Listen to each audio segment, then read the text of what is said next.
Bonjour et bienvenue dans cette nouvelle édition du 12-15 au sommaire de l'actualité. Victoire nette pour le rassemblement des Oufouettistes pour la démocratie et la paix à l'issue des élections locales en Côte d'Ivoire. Le parti au pouvoir largement vainqueur remporte 123 municipalités et 25 régions face à une opposition qui n'a obtenu que 34 communes et 4 régions mais qui garde quelques fiefs à l'instar de Cocody. Des centres de formation qui mettent l'accent sur l'enseignement de l'agrobusiness. Le Fonds international de développement agricole participe au financement de centres spécialisés dans ce domaine de l'agrobusiness qui est plus en adéquation avec les réalités du marché du travail. Le Nigeria face au risque d'inondation, près d'une vingtaine d'États pourraient être concernés. L'état d'alerte est lancé par l'Agence nationale de gestion des urgences. Le RHDP remporte une victoire écrasante aux élections locales en Côte d'Ivoire selon les résultats compilés de 30 régions sur 31 et 199 communes sur 201. Le parti du chef de l'État, Alassane Ouattara, est sorti vainqueur dans 123 communes et 25 régions selon les résultats de la commission électorale. Quant aux deux principales formations d'opposition, le PDCI et le PPACI, qui s'étaient alliés dans de nombreuses localités, elles décrochent 34 communes et 4 régions à l'issue donc de ces élections municipales et régionales, scrutin à valeur de test à 2 ans de la présidentielle. Ces élections locales doivent donc permettre de faire un état des lieux du rapport de force entre pouvoir et opposition. L'opposition qui, face à la victoire écrasante aux élections locales du parti du président Alassane Ouattara, conserve quand même quelques bastions comme celui de Cocody. Marcel Kouassi. Jean-Marc Yassé, candidat du PDCI RDA, réélu maire de Cocody, commune du district d'Abidjan, avec 42,61% des voix, prévoit pour son plan quinquennal d'améliorer la qualité de vie des populations, notamment le renforcement de l'offre de santé. Nous avons axé la santé d'abord pour nos populations. Nous avons essayé d'améliorer les centres de santé, les plateaux et techniques et tout. Nous allons continuer l'amélioration de ces plateaux techniques, la formation aussi de nos médecins et de nos infirmiers, et augmenter les centres de santé d'abord dans toute la commune. Nous avons, certes, nous sommes venus trouver 4 centres de santé, nous sommes passés à 7 centres de santé, et je pense que plus nous mettrons des centres de santé efficaces et assez pointus au niveau de nos différents quartiers dans la commune, je pense que nos administrés seront quand même bien servis. Le maire réélu entend également renforcer ses actions dans plusieurs domaines, notamment la digitalisation des services municipaux dans cette commune de près de 700 000 habitants, selon les chiffres officiels. Nous sommes en train de créer une décentralisation au niveau d'Abata, Faya, pour pouvoir rapprocher l'administration de nos populations, d'ouvrir un centre aussi au niveau de Plateau d'Ocuy.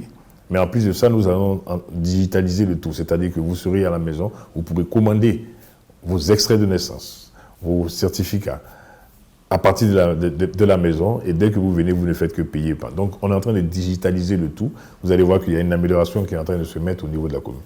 L'aménagement des voiries, la lutte contre les nuisances sonores, la mise en place de mesures de prévention contre les inondations sont autant de défis auquel devra faire face le nouveau conseil municipal de la commune de Cocody pour ces 5 prochaines années. Deuxième jour du sommet africain sur le climat à Nairobi au Kenya. Une vingtaine de chefs d'État et de gouvernement, des acteurs de la société civile et des organisations internationales prennent part à ce premier sommet africain sur le climat. Les discussions portent sur les défis posés par le changement climatique. L'objectif de cette rencontre est de parvenir à une feuille de route commune à 3 mois de l'ouverture de la COP28. Mildred Diamou.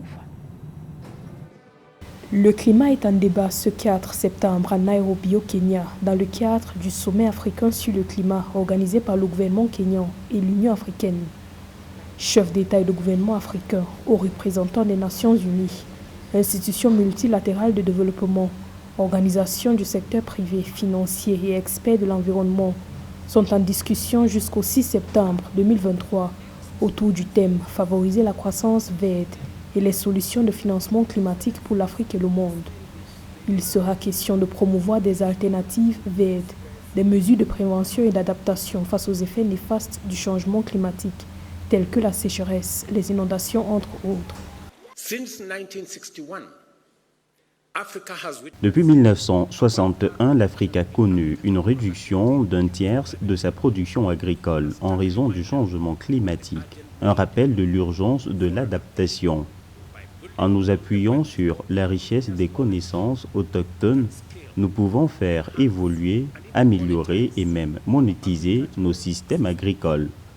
Cela nous permet de libérer l'énorme potentiel de nos terres agricoles qui représentent les 2/3 des terres arables incultes et sous-utilisées de la planète.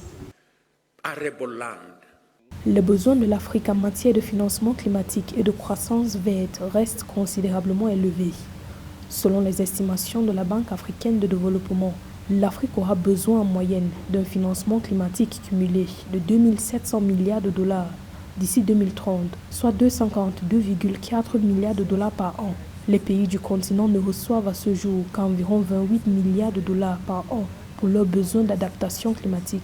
Les flux de financement climatique privé vers le continent devront également augmenter jusqu'à 36% par an pour combler le déficit de financement climatique estimé d'ici 2030.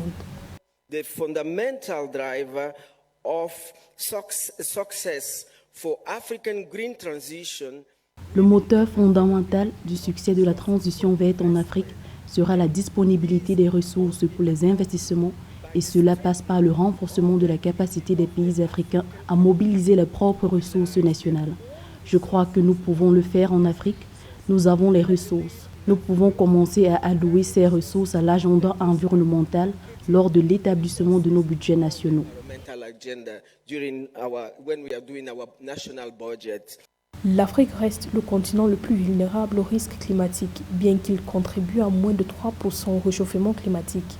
Les travaux de Nairobi vont déboucher sur des moyens d'accroître les investissements climatiques pour renforcer l'adaptation et la résilience, d'augmenter la contribution du secteur privé dans les flux de financement climatique vers l'Afrique, de promouvoir des sources énergétiques propres en vue de relever les défis climatiques urgents auxquels l'Afrique est confrontée. Sommet auquel prend part le secrétaire général de l'ONU, Antonio Guterres, qui a lancé un appel visant à faire du continent africain une superpuissance des énergies renouvelables.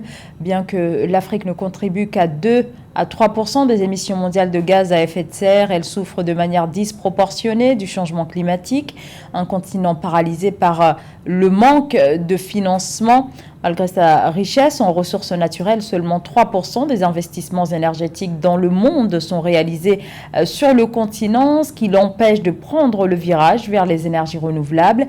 Les énergies renouvelables pourraient être le miracle africain. Les mots du secrétaire général qui exhorte alors les dirigeants du G20 qui se réunissent les 9 et 10 septembre à prendre leurs responsabilités dans la lutte contre le changement climatique. L'agro-industrie, futur terreau de la prospérité africaine, plus qu'une possibilité, soulignent les analystes. L'agro-industrie est un levier des économies, mais à condition que le continent lève les derniers obstacles, en termes notamment de production et d'infrastructures, mais aussi de formation. C'est à partir de ce constat que le FIDA, le Fonds international de développement agricole, en collaboration avec des gouvernements africains, se dit engagé dans le financement de centres de formation ouverts aux jeunes. Nana Kamsukom. Pour mieux accompagner l'Afrique dans la transition écologique, le Fonds international de développement agricole des Nations Unies finance des centres de jeunesse qui offrent aux jeunes ruraux une formation dans l'entrepreneuriat agricole, afin qu'ils puissent gagner leur vie en restant en zone rurale. Des projets comme celui que propose le FIDA utilisent des technologies vertes intelligentes conçues pour une pratique agricole durable et un meilleur rendement, comme l'agriculture hors sol. Il s'agit de remédier aux inadéquations et aux lacunes entre l'offre de compétences des jeunes et la demande du marché du travail. Il s'agit également de renforcer la capacité des jeunes entrepreneurs à créer ou à développer des entreprises existantes. De plus en plus, les jeunes portent un intérêt particulier au pôle agro-industriel. D'après le FIDA, les agro-entreprises africaines devraient représenter 1 000 milliards de dollars d'ici à 2030. Selon l'Organisation internationale du travail, le pôle agricole peut fournir 8,4 millions d'emplois en Afrique.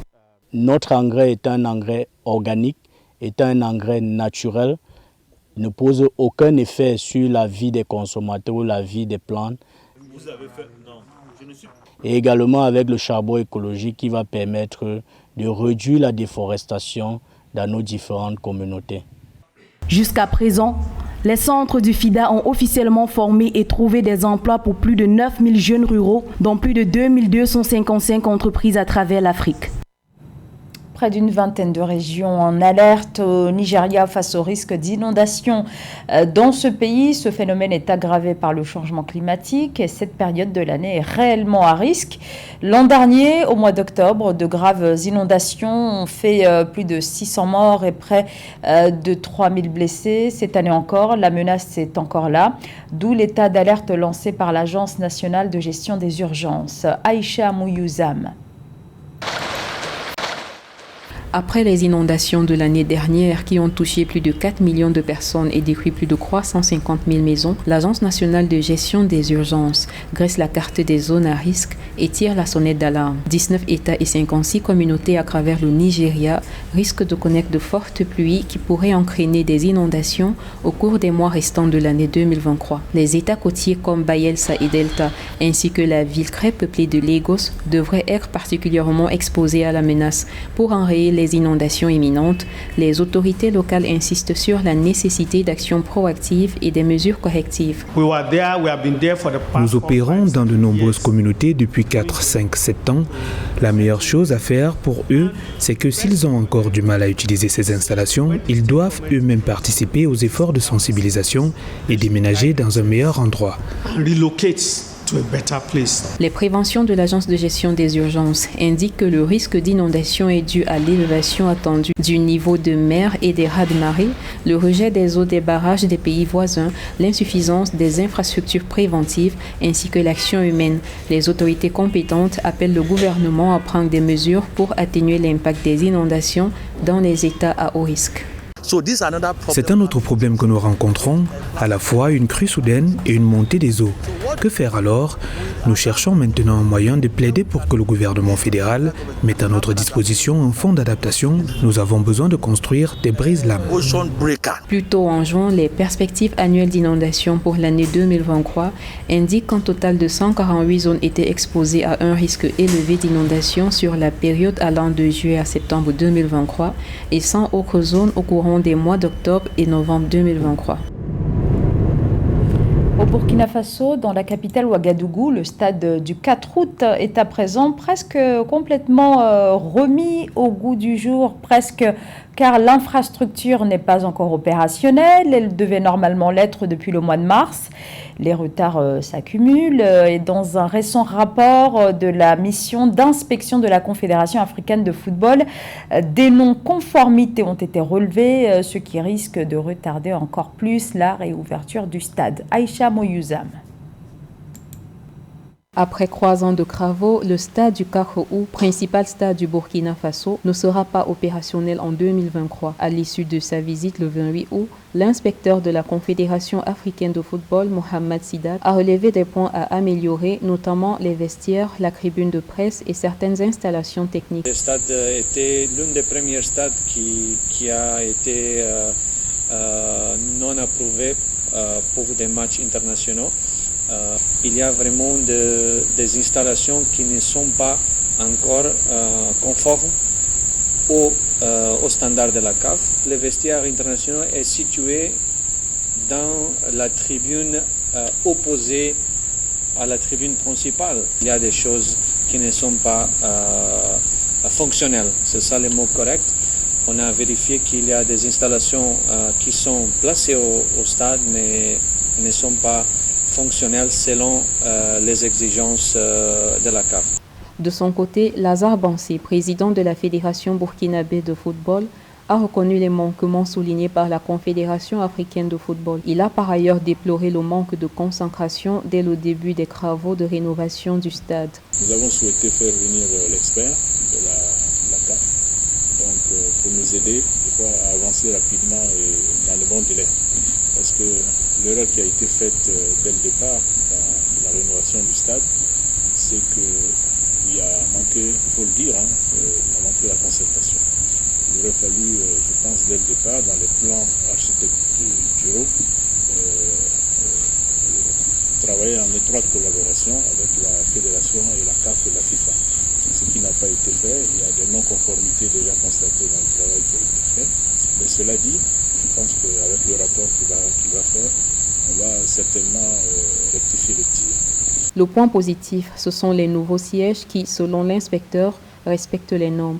Les travaux de rénovation du stade du Carreau ont été lancés en 2021 avec à la clé un budget de 23 millions de dollars pour une durée de 11 mois après la suspension de l'infrastructure sportive par la Confédération africaine de football pour non-conformité. Les autorités compétentes devront donc travailler plus rapidement pour répondre à ces exigences et accueillir des matchs internationaux à domicile. En attendant, les étalons du Burkina Faso devront continuer à jouer leurs matchs à l'extérieur.